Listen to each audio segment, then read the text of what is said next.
Hey y'all, and welcome back to Lantern Creek Farm. And so in this particular situation, I failed him. Today I want to speak to you all about a mistake that I made regarding livestock guardian dogs. I create these videos for fun, but I also want them to have a little bit of education every once in a while, and I want to talk to you about the mistake that I made. I've thought a lot about this and where I went wrong and maybe how I can rectify the situation. Wasn't a huge mistake, but I think it's something that we don't think about a lot. Sorry, Andy's mowing. I think it's something that we don't think about a lot, especially people who don't have livestock guardian dogs. I might have to move out of here due to the fact that Andy's mowing and it is kind of loud. But first, I want to tell you the mistake that I made. So this is Koa. He is an 8-month-old Anatolian Kangal Cross livestock guardian dog. And he is still in training. He's kept with the animals 24/7 and we don't have any issues with him. It's not that he's in training to be with the animals, but he is in training in other aspects. And what I'm going to talk to you all today is one of the other aspects that comes with having a livestock guardian dog. A lot of people who don't own livestock or own livestock guardian dogs, they see farm dogs, I think typically more as we would see like a house dog or a house pet. But the thing of it is that's not what Koa's job is to do. Koa is here for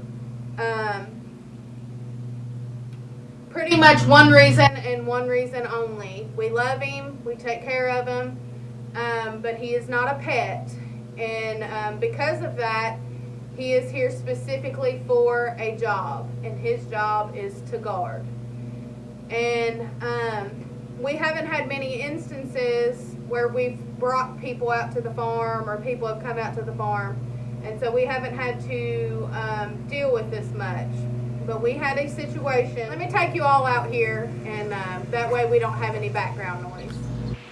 Alright, I moved you all outside. Hopefully we're a little bit farther away from the lawnmower noise. If it gets too bad, then we'll move again. But the situation that I'm talking about is a situation where we had people come out to the farm. They were specifically buying an animal here on the farm.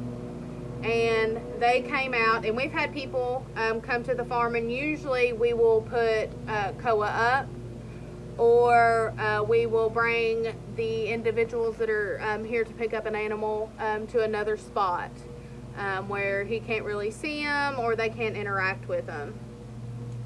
But the situation that happened yesterday, to make a long story short, we had come out to the farm and we were running a little late due to it being Mother's Day, and we were falling a little bit behind, and I knew these people were going to be picking this particular animal up this day or yesterday on this particular day, and they actually beat us in the driveway. We followed them into the driveway, and so because of that, we didn't have the opportunity to put Koa up like we typically would, or to set the situation up where he was out of sight.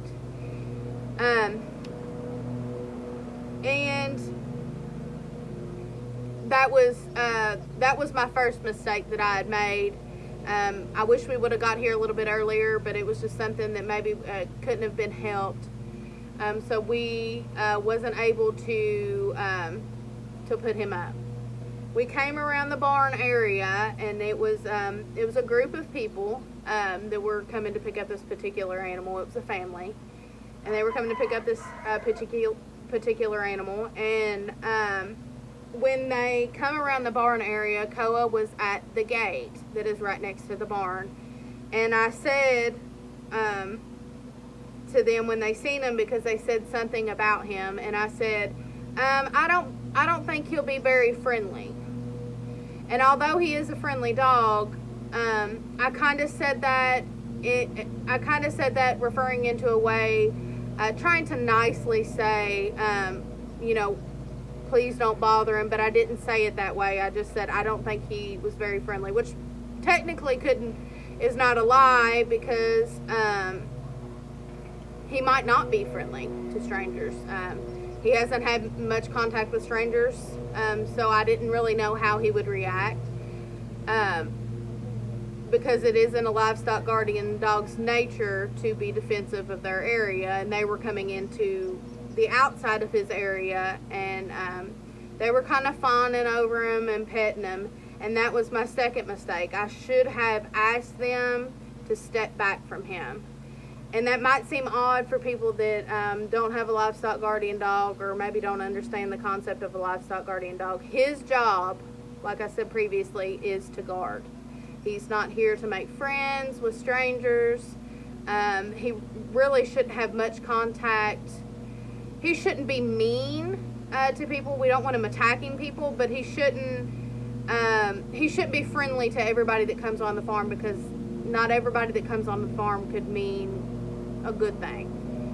Which obviously we don't want him attacking people and things like that, but he is here to guard. And I thought about that today. I was thinking about,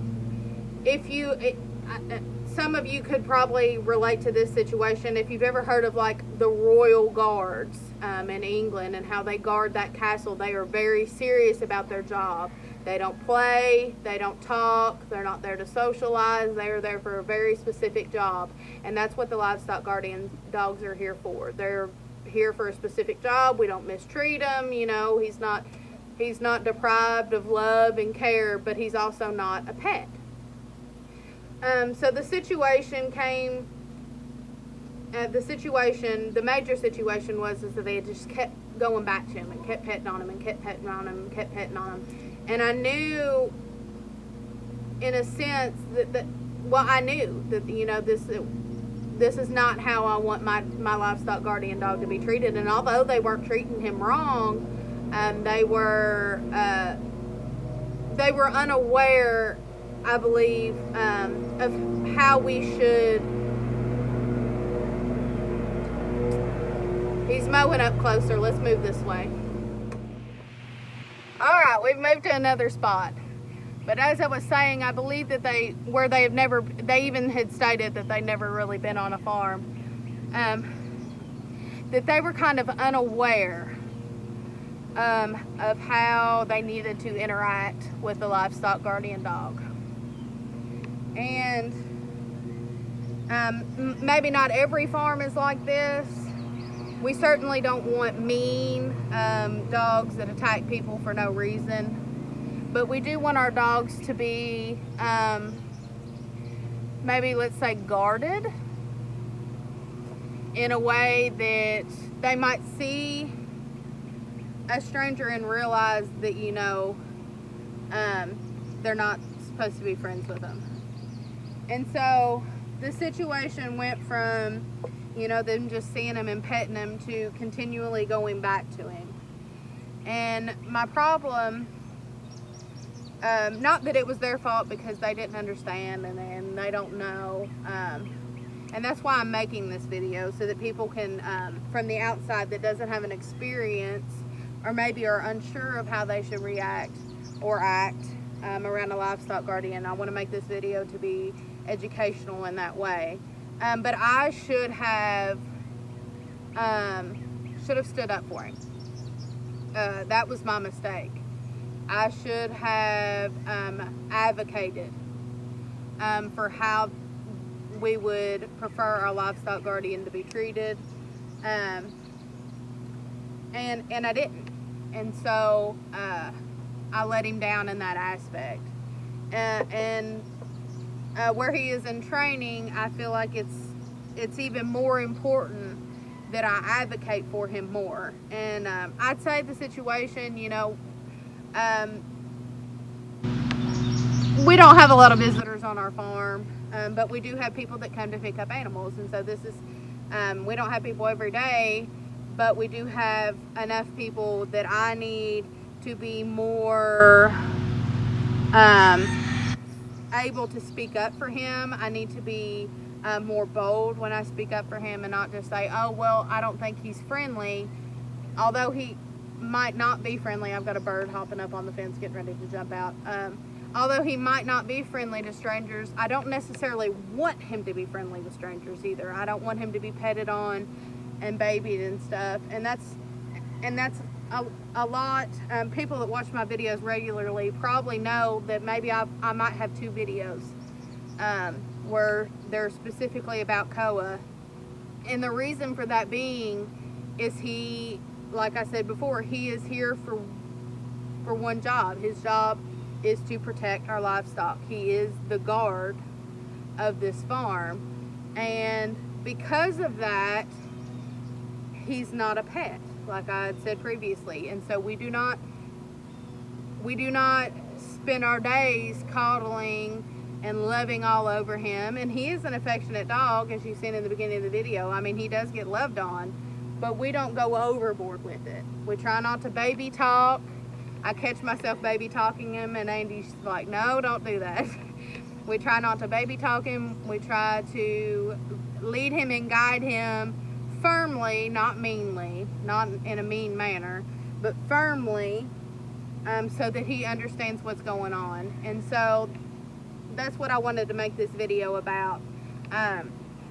There are certain rules to having a well-behaved livestock guardian dog, and there are certain things that I don't think people from the outside maybe are aware of.